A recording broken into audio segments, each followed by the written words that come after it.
Congress party ने बीते 5 अप्रैल को लोकसभा चुनाव के लिए अपना घोषणा पत्र जारी कर दिया है। इस घोषणा पत्र को न्याय पत्र का नाम दिया गया है, जो कि 5 न्याय और 25 गारंटियों पर पूरी तरीके से आधारित है। वही कांग्रेस के मैनिफेस्टो पर राजनीति भी थमने का नाम नहीं ले रही है। सबसे पहले सहारनपुर में प्रधानमंत्री ने रैली के दौरान कांग्रेस के घोषणा पत्र को मुस्लिम लीग से प्रेरित भी बताया था।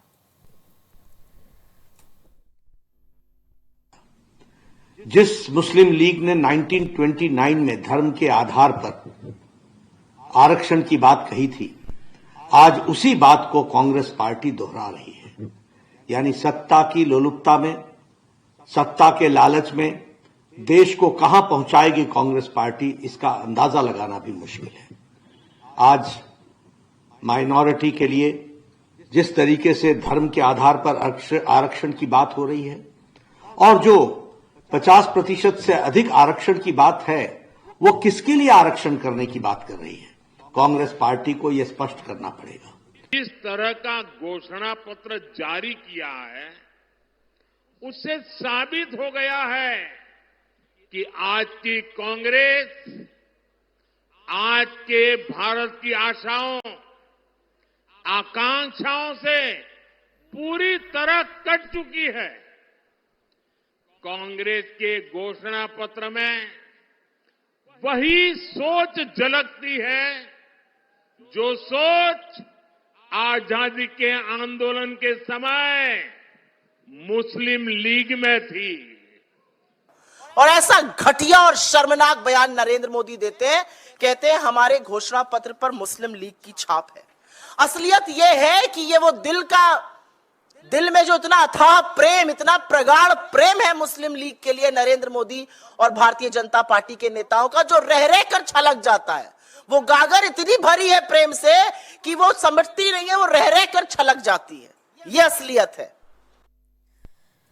तो इस खबर पर ज्यादा जानकारी के साथ अभिनव लाइव जुड़ चुके हैं। अभिनव, देखिए 88 साल बाद दो अलग अलग पार्टियों के मैनिफेस्टो को बीजेपी ने कंपेयर किया है और साथ ही कहा है कि मुस्लिम लीग से प्रभावित है कांग्रेस का ये मैनिफेस्टो।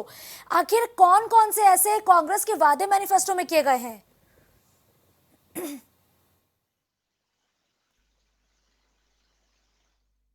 लेकिन भारतीय जनता पार्टी लगातार कांग्रेस को उसके जो न्याय पत्र है, उसका घोषणा पत्र है, उस पे जो है वो लगातार कांग्रेस को घेरती हुई नजर आ रही है। प्रधानमंत्री मोदी ने सहारनपुर में एक रैली को संबोधित करते हुए कहा कि जो कांग्रेस का घोषणा पत्र है वो मुस्लिम लीग से संबंधित है और इसको मुस्लिम लीग से जुड़ा हुआ बताया है। इसके बाद भारतीय जनता पार्टी के जो तमाम लीडर हैं वो लगातार कांग्रेस पे हमलावर हो गए। कांग्रेस के इस घोषणा पत्र को लेकर लगातार भारतीय जनता पार्टी के नेता बयान देने लगे कि मुस्लिम लीग और तुष्टीकरण कर रही है कांग्रेस। कांग्रेस अपने घोषणा पत्र में मुस्लिम लीग की जो बातें हैं उनको रखती है। इसके अलावा वायनाड की बात करें तो वायनाड को लेकर भी कहा कि वायनाड में जो मुस्लिम लीग के लोग हैं वो कांग्रेस को चुनाव लड़ा रहे हैं और मुस्लिम लीग का झंडा न दिखाना पड़े, इसलिए कांग्रेस अपना भी झंडा जो है वायनाड में नहीं दिखा रही है। तो लगातार कांग्रेस का घोषणा पत्र जारी होने के बाद से जो भारतीय जनता पार्टी है वो हमलावर है कांग्रेस के ऊपर और कांग्रेस के घोषणा पत्र को मुस्लिम लीग से जुड़ा हुआ बता रही है। और बिल्कुल अभिनव, इस मामले पर अब राजनीति भी पुरजोर तरीके से शुरू हो गई है, क्योंकि कांग्रेस की तरफ से भी बयान सामने आने लगे हैं, तो वही बीजेपी के भी तमाम नेता आरोप कांग्रेस पर लगा रहे हैं। लेकिन कांग्रेस ने तमाम 25 गारंटियों के साथ ही 5 न्याय का जिक्र किया है। आखिर ऐसी कौन सी मैनिफेस्टो में बात रही या कौन सा ऐसा वादा रहा जिसको लेकर कांग्रेस 88 साल बाद कह रही है कि मुस्लिम लीग से प्रभावित है मैनिफेस्टो? कौन सा ऐसा वादा कांग्रेस ने जनता से कर दिया? जी बिल्कुल, देखिए कांग्रेस ने तमाम घोषणाएं की अपने घोषणा पत्र में। इसमें अल्पसंख्यकों के लिए भी कई वादे किए गए। बात करें एससी, एसटी और ओबीसी के लिए भी तमाम वादे किए गए। लेकिन भारतीय जनता पार्टी लगातार कांग्रेस के जो मैनिफेस्टो है उसको मुस्लिम लीग से जुड़ा हुआ बता रही है, मुस्लिम लीग से संबंधित बता रही है और बता रही है कि जो कांग्रेस है वो अपनी विचारधारा से भटक गई है और ये जो आजादी के पहले जो जिन्ना से लेके अब कांग्रेस को कनेक्ट कर रही है। कांग्रेस के लोग हालांकि इसको भाजपा की सोची समझी साजिश बता रहे हैं और बदनाम करने की जो साजिश है उसको लगातार कांग्रेस के नेता इसको बता रहे हैं। लेकिन भारतीय जनता पार्टी और उसके तमाम सीनियर लीडर लगातार कांग्रेस के घोषणा पत्र पर अब हमलावर नजर आ रहे हैं। कांग्रेस पार्टी को लेकर जो भारतीय जनता पार्टी का पूरा खेमा है वो लगातार उसके घोषणा पत्र को मुस्लिम लीग से जुड़ा हुआ बता रहा है और ऐसा बता रहा है कि जिन्ना की विचारधारा को ये लोग फॉलो कर रहे हैं। और कांग्रेस ने पहले भी जो है आजादी की लड़ाई लड़ी, पीएम ने सहारनपुर में रैली के दौरान इसको कहा, और लेकिन पीएम ने कहा कि कांग्रेस अब अपने मूल विचारधारा से भटक गई है। और वामपंथियों को लेकर भी पीएम ने सहारनपुर में रैली के दौरान ये सब बातें कही है। देखने वाली बात ये होगी कि इस तरह के जो बयानबाजी भारतीय जनता पार्टी की ओर से कांग्रेस को की जा रही है, इसका पब्लिक पे कितना प्रभाव पड़ेगा और आने वाले चुनाव में किस प्रकार से इस घोषणा पत्र को और मुस्लिम लीग का ये जो पूरा मामला चल रहा है, ये जनता को किस प्रकार से प्रभावित करेगा। जनता वोट देने जाती है। बिल्कुल तो अभिनव, क्या इसके इसका जरिए कुछ कहीं ना impact कहीं जनता को मोल्ड करने की कोशिश पूरी तरीके से कांग्रेस करेगी। लेकिन अब आगे कांग्रेस का टेक क्या होने वाला है, क्योंकि बड़े आरोप कांग्रेस पर लगाए गए हैं। तो क्या एक बार फिर से कांग्रेस इलेक्शन कमीशन का रुख करेगी शिकायत करने के लिए बीजेपी के तमाम नेताओं के खिलाफ जिन्होंने बयान दिए हैं उनके मैनिफेस्टो पर?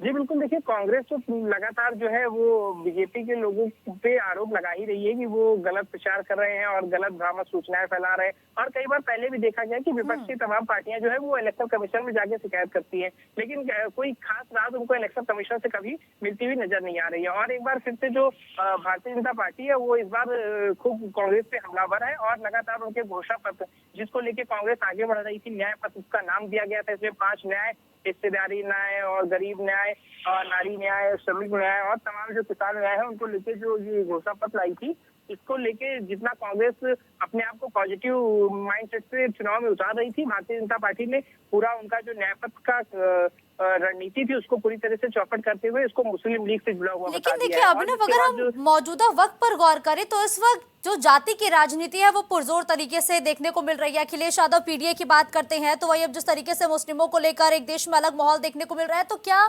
ये मुस्लिमों को साधने की एक रणनीति मानी जाए क्या? जी बिल्कुल, देखिए विपक्षी पार्टियां तो लगातार मुस्लिम समुदाय के लिए कह सकते हैं कि उनको अपनी ओर आकर्षित करने के लिए, प्रभावित करने के लिए तमाम तरह के काम किया करती है। लेकिन भारतीय जनता पार्टी लगातार विपक्ष पर जो है तुष्टीकरण का आरोप लगाती रही है और ये कहती है कि ये वर्ग विशेष के लिए इन्होंने काम किया और एक हिंदू विरोधी की छवि क्रिएट करने का लगातार कोशिश करती रही है। आपने लगातार देखा कि किस प्रकार से प्रधानमंत्री यूपी से लेकर राजस्थान तक की रैलियां कर रहे हैं, जहां भी जा रहे हैं वहां मंदिर को प्रमुख मुद्दा बना रहे हैं, मुस्लिम लीग को प्रमुख मुद्दा बना रहे हैं। कहीं ना कहीं जो धर्म की राजनीति है उसी पे लगातार भारतीय जनता पार्टी आगे बढ़ रही है और मंदिर को एक बड़ा मुद्दा बनाते हुए इस बार चुनावी मैदान में उतरी है।